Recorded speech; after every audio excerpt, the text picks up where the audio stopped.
We're now a few days removed from a presidential election that would have been unthinkable 4 years ago. It's hard to grasp today just how overwhelming a victory Donald Trump won on Tuesday.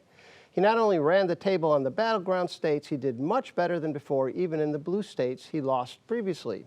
So, Anirban, we'll start with you. How did he do it? Well, I went to the AP exit polls, of course, whatever that's worth, and I looked at some of the data. Let me just put this data out a little bit real quickly, and then we can discuss.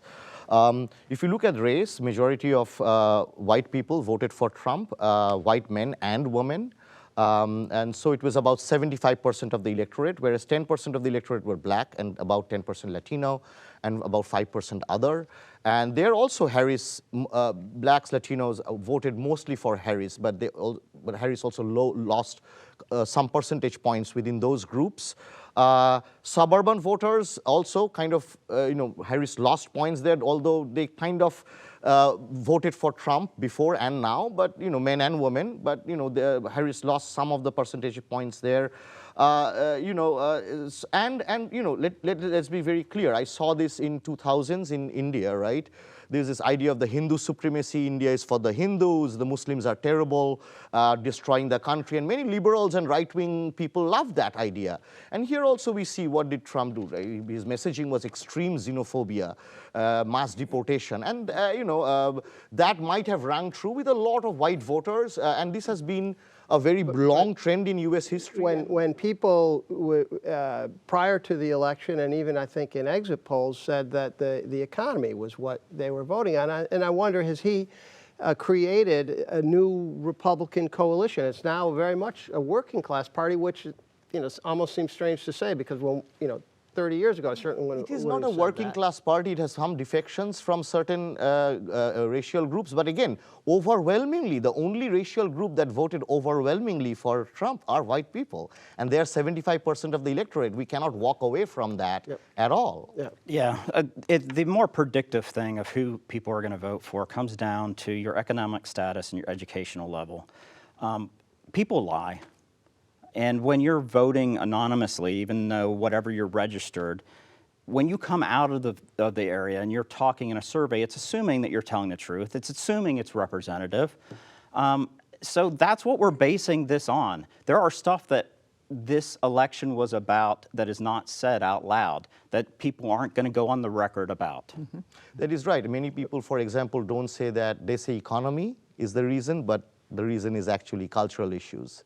Well, it's not just one thing. It's motivations are run by a lot of things. Well, you can say they say it's not the economy, but the economy, we have had, has been pointed out many times on this show. I think Ben said last week, prices are 22% higher today than they were 4 years ago. Jenny? Right, and I think it's a challenge for the Democratic Party because they are the party in power, and so they look to be responsible for these economic challenges, even though it is a much more complex environment, and as always the case, generally the party in power doesn't actually dictate the economic situation.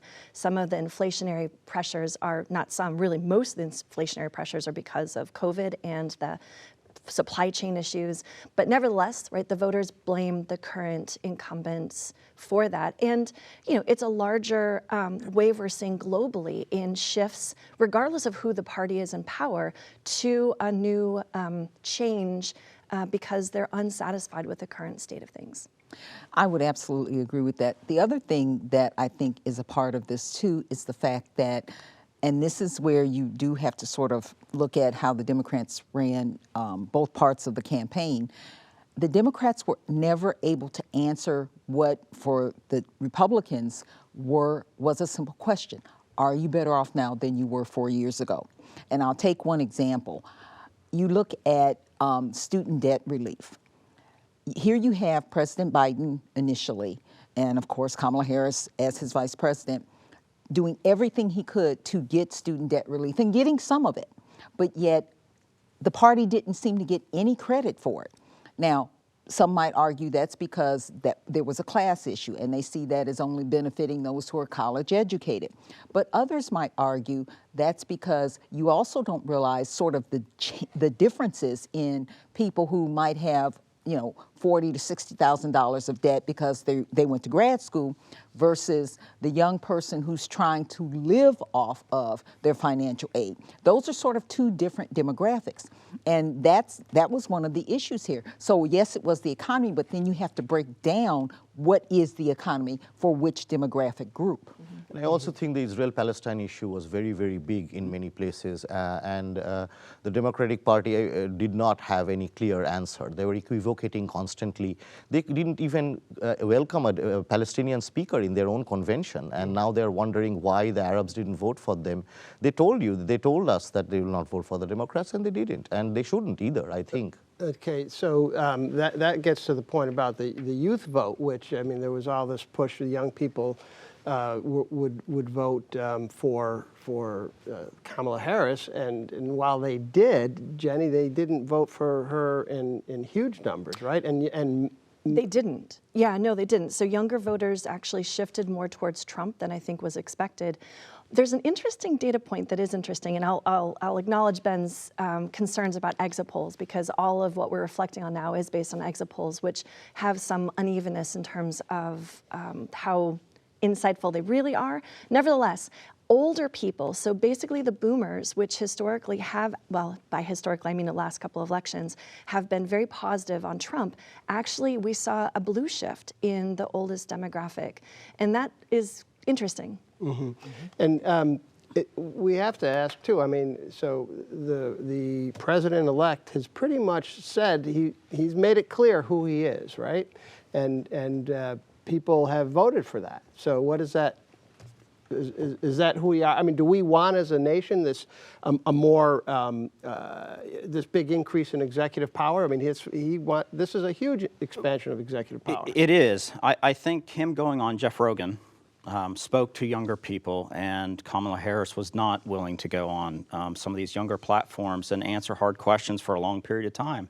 And that came across as authentic. No matter what was said and whether or not he's telling the truth or not, it comes across as authentic.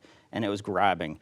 And it also speaks to the cancel culture that is out there. And that I think worked against the Democrats, and that's some soul searching as well. Mm-hmm.